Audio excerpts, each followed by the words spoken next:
Hey, happy weekend, guys. I was just about to head out and I wanted to share a book that I am reading. Sometimes people ask, what am I reading? The current book I'm reading, along with numerous others, I kind of read a lot of books, is The Secret Language of the Body. And I talked a little bit about dealing with an overreactive immune system currently and autoimmune issues. My brother is also being diagnosed with the same, and it's really nice not to be alone on this journey, but it's really hard to watch someone you also love suffer, and there is so little that you can do except work on yourself and be there and support. The reason I wanted to bring this up was when I first started fitness, I looked at health and fitness, like most people and what we share on social media, the ability to maybe do a cool handstand, lose some weight, get a six-pack. Maybe it was a way to get a personal best in running, numerous things, lose the baby weight, get healthy because your doctor told you so, physically. So that was the original, way that we often look upon health. And as I have journeyed through, what I've seen more and more is the ability to see health as a regulation of the nervous system and a way to be mindful of the patternings that we have that cause dysregulation in our nervous system. So in the household I grew up with, and there is no blame, our parents do the best they can, there was a lot of walking on eggshells, and there was a lot of inability to co-regulate, as well as there was a lot of inability to feel. Feelings were not nurtured in our house. In fact, they were kind of seen as a weakness. And so my coping mechanisms as a child, which probably you can see why I do a lot of activity, is activity. I used to do a lot of running. I ran internationally, and I used to go silent. So I have a lot of repressed emotions that I'm working on. And when my brother came, he was telling me some of the things that we experienced, and I was like, I don't remember that. It was quite interesting to know that you can also not remember a lot of things and they are impacting you, but you have a lot of body responses. So I wanted to share a little bit from this book. One of the reasons why I want to share is if you are suffering from chronic things, so often chronic things are linked to our nervous system. If you can't regulate your nervous system, then no matter what supplements, medicines, or even meditations and things like that, they're not going to be as productive. So working with our vagus nerve, working with our breath, working with our patternings to know that we are safe. For example, often due to the household full of judgment, everything I do, I often feel wrong. And I feel like I need to apologize. I also am often shaming myself. And I spoke with a couple of friends, it may also be generational parenting as well. They have that as well in some of their experiences, which is interesting to see. And, also there is unique to your own raising or your own childhood experiences. So often what happens is we create attachments, coping mechanisms. So we get attachment injuries and we create coping mechanisms. So those coping mechanisms aren't so helpful when we become an adult. They actually become toxic for our body a lot of the time. There are some that are good. For example, I really like the evening when I can go to bed and I can read and I can be in my own feelings. I'm very sensitive and I uptake everyone else's feelings and I find them hard to push away.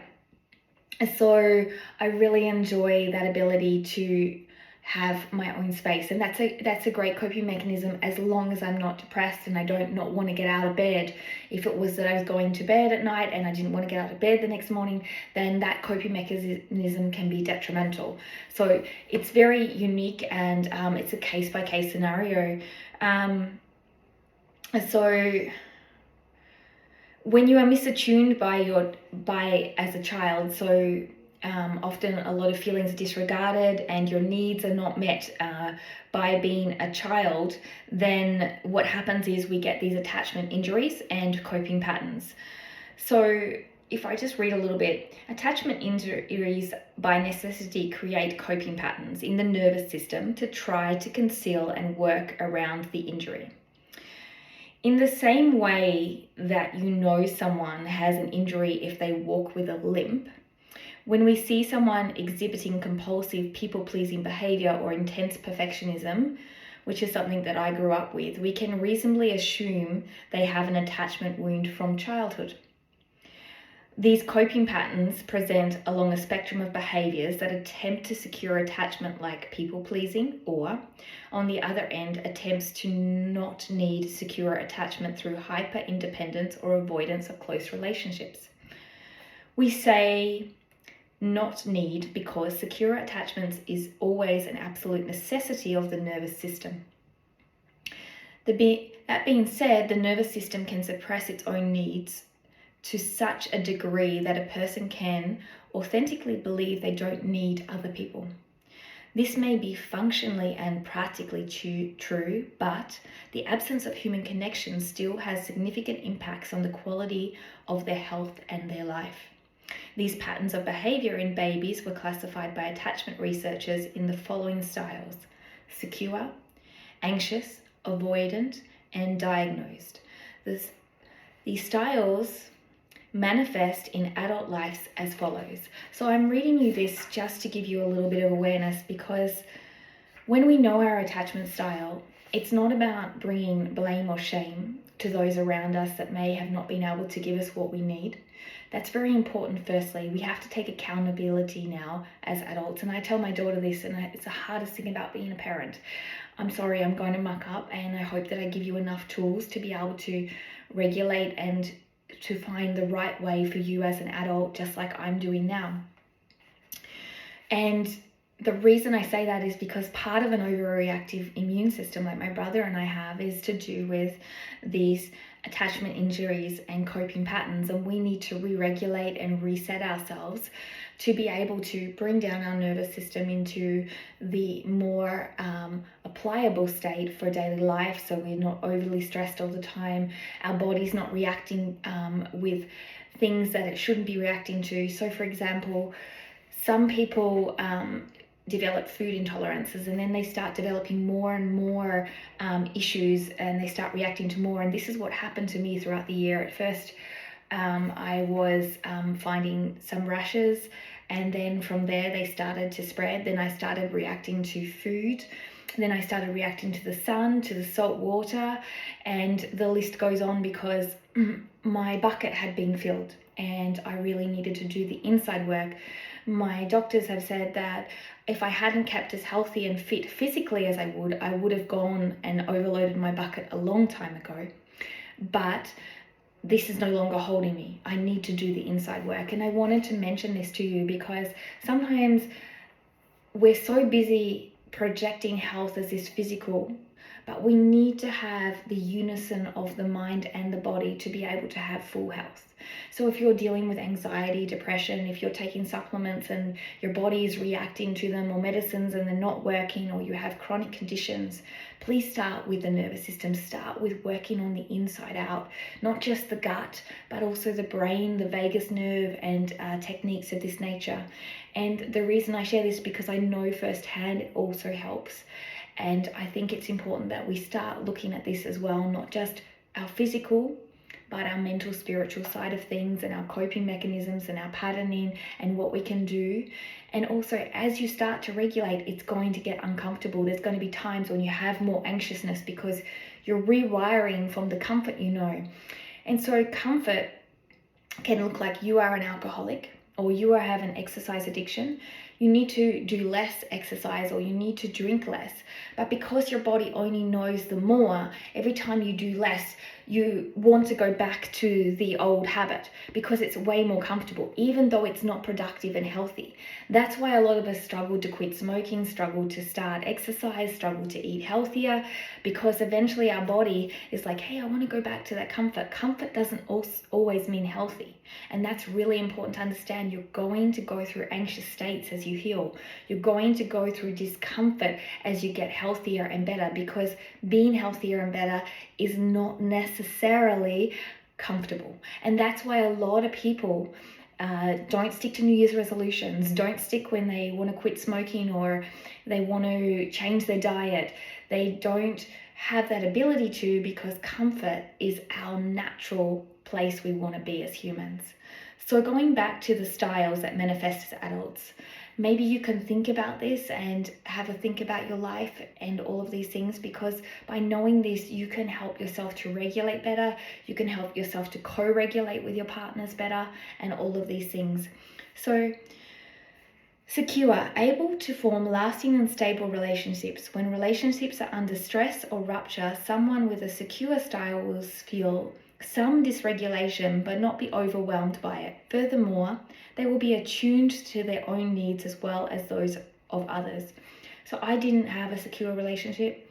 I would get very anxious when someone would disappear, and I've had a lot of friends, life changes, and I would try to reach out and I would try to do things.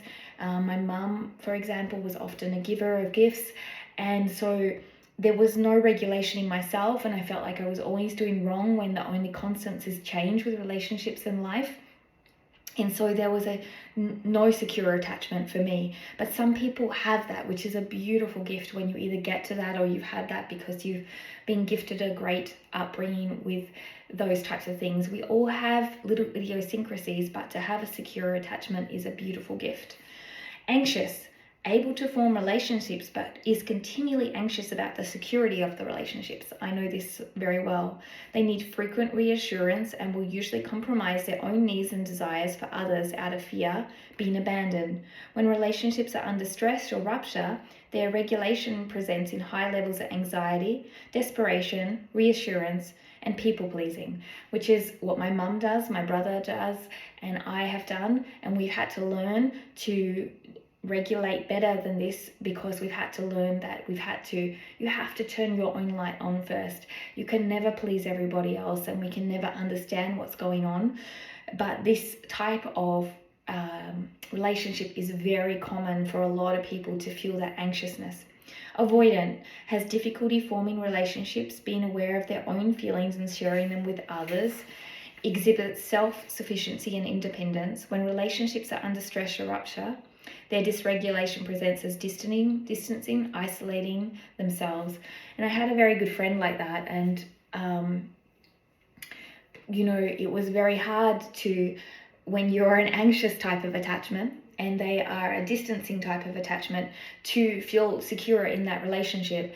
And so sometimes our ability to hold great relationships are created on these types of coping mechanisms or these types of styles that we have of attachment. And so you can sometimes look at your friends, look at your family and say, oh, I see that person always distancing themselves. You can see, okay, firstly, that must be a coping mechanism, something happens, so you can bring the compassion in. And secondly, you can say, okay, can I handle this? Is this healthy for me right now? Or you can set a boundary and be able to take space, because every time you meet this person, you get anxiousness. And so you take compassion for yourself and you make the right decision for yourself. This is why when we understand these attachments, we can hold compassion for ourselves and others and make smarter decisions. And disorganized, the rarest style and usually the result of traumatic childhood. They have difficulty forming long-term and stable relationships. They will exhibit a combination of anxious and avoidant behaviors and often act very intensely, erratically, unpredictably, and sometimes dangerously. They may have other mental health disorders related to their trauma. Through knowing your attachment style can be useful. Your style is not an an aspect of who you are. It's simply a set of behaviors that have been given a label. And as you are learning in this information here, or this book if you're going to read it, just like anxiety, chronic pain, IBS, containing vital messages from your nervous system about what it needs in order. So any illness is actually part of the nervous system and it's needing help. In other words, your attachment style is just one more presentation of your nervous system, deploying strategies to try to survive in threat. In this instance, the threat is a compromised attachment. So if you have a look at that and you understand that, it's going to help you to understand the polyvagal hierarchy of the system responses. Most people present with a blend of attachment styles and coping patterns.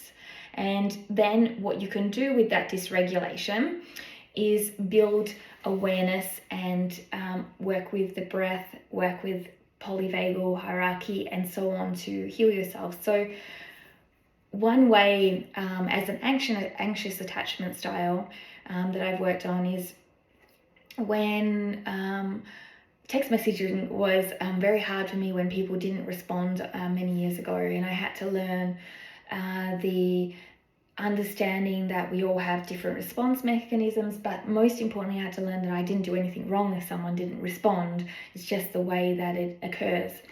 So one of the ways that I learned, not to oversend things or messages, not to try and fix something that there wasn't necessarily something wrong, not to feel like I was always wrong, was that I would start to use a mechanism of waiting. Super uncomfortable, waiting in your own anxiousness. So the ability to place a pause and focus on other things was my key to being able to move through it. And it sounds like such a simple thing, but when you are always anxious for someone else's response because their response gives you value rather than you give yourself value, then it becomes a very hard life. And my brother and I were, we always want to fix everything now. We don't want any conflict. We find it incredibly hard with conflict. We want everybody to be loved, and when people have different opinions, we really want to allow that space for different opinions, even if we don't agree with them. We also, when people would tell us we're wrong, we would feel really, like maybe we are wrong or very defensive. And so we had to learn this ability to sit with ourselves. And one breath I would just like to share with you is it's a polyvagal breath where it allows you to sit with yourself. It allows you to come to center. And the more you practice it, even just for 1 round, 4 rounds, a couple of minutes, the more it becomes of help to you when you maybe are angry, you want to respond to something, you're waiting on something that's giving you anxiousness, you are struggling with someone who's near you, and you need to hold a conversation, you like to silence but you don't have the words, and so all of these things.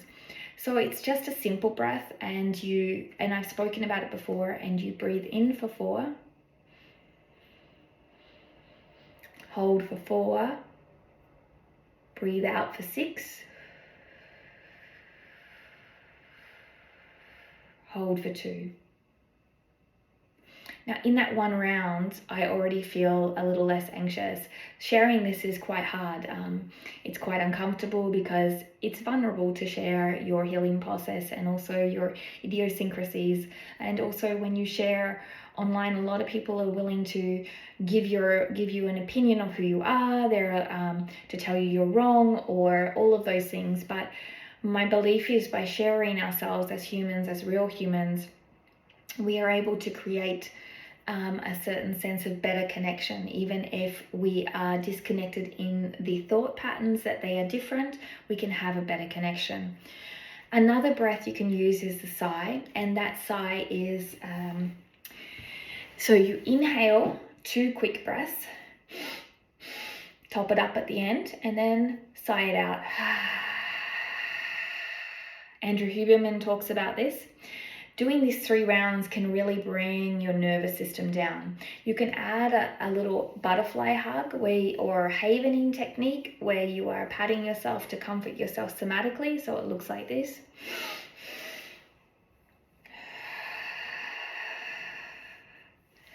So I know these seem simple, and I know it seems like a big task to look at your attachment styles, your patterning, and to change it. By simply creating pause in the normal responses that you have, you create space to change and create space for better attachments, create space for better compassion for yourself and others. So part of health is not just physically having those 6-pack or getting your weight down.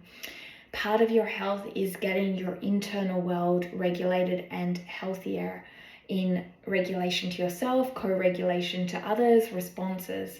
So if you are also struggling with addiction, anxiety, depression, chronic inflammation, even if you're setting New Year's and you're never ever able to keep them, look at your attachment styles, look at the way you are regulating in your day-to-day life, and start working with the internal world as well. That internal world helps you to breathe deeper. It helps you to bring down anxiety and depression, chronic inflammation and issues that you are experiencing.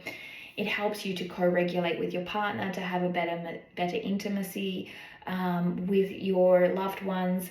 It helps you simply to be able to be more present and mindful. Also look at the stop method. So say you are going throughout the day and you want to get to know your patterns a little better. You work with the stop method. So you stop, take yourself off autopilot, observe how you're feeling. Oh, I'm feeling really anxious right now, and I was going to text someone who hasn't responded. Or, oh, I'm feeling really frustrated right now because... And then take a pause and breathe. And then throughout the days, every couple of hours, maybe breakfast, lunch, and dinner, keep doing that. You're going to find patterns throughout your weeks and your days and your cycles of your hormones and your life. And you're going to say, oh, every time someone does that, I get really like this and I want to do this. Oh, okay, I don't want to do that anymore. Or every time I feel really tired, I go and I do this, So we also need to create journals and understandings about ourselves. It's all well and good to live with ourselves. Like for me, for 40 years, I'm still learning about myself. So remember that, as I said before, health is so much about, yes, creating the physical realm of your body and its usefulness for life. But if you're not on board inside, it's never going to do the justice that it needs. It needs to be a unison of 2 things. And those 2 things coming together is going to give you the gift of healing. It's going to give you the gift of being able to interact better with your relationships, set boundaries, and also a whole lot of other things. They say that our skin is the first nervous system, which is in this book also, when we were single-celled. So the nervous system was an artifact of the skin cell wall of the organism. And it was only after many more millions of years the organism saw an increase in the brain size relative to the rest of their body to handle much of the nervous system function. So all of the single cells was originally, the nervous system was the skin. So that's why we get a lot of reaction on the skin, because originally, back a long time ago, that was our nervous system. So that has a big link to all our responses, reactions in our body. And so working on our nervous system is also said if you are struggling again with things that are longer than 4 or so months, then your nervous system probably has a big part of that, and your healing process needing to be uptaked, needing to be worked on, and then things are going to come together a lot nicer. So as a person myself who's suffered with PTSD, suffered with traumas and abuse and things of this nature, I understand now more than ever how much my health requires that component. And I remember talking about it in my book. I talked about how I started yoga, and then 2 years later, I lost the ability to want to live. And when I was working on that ability to want to live again, after my attempt on my life, I realized how much and how important the breath was to my yoga practice. It wasn't about doing the splits and handstands. If I didn't have my breath on board, none of these poses were going to do any good for me. And so I had to start working one breath at a time, creating the poses again and my practice. And that's when I really understood yoga and the breath, when they talked about it. But at first, like many of us and social media producers, let's get the cool pose. But we won't feel any less anxious. Exercise is claimed, to decrease depression, give you more energy, to feel less anxious, and so on. But that won't happen unless you have your nervous system on board and your breath on board. All right, well, thank you for joining me, and I wish you a great weekend, and I'll see you next time. Namaste.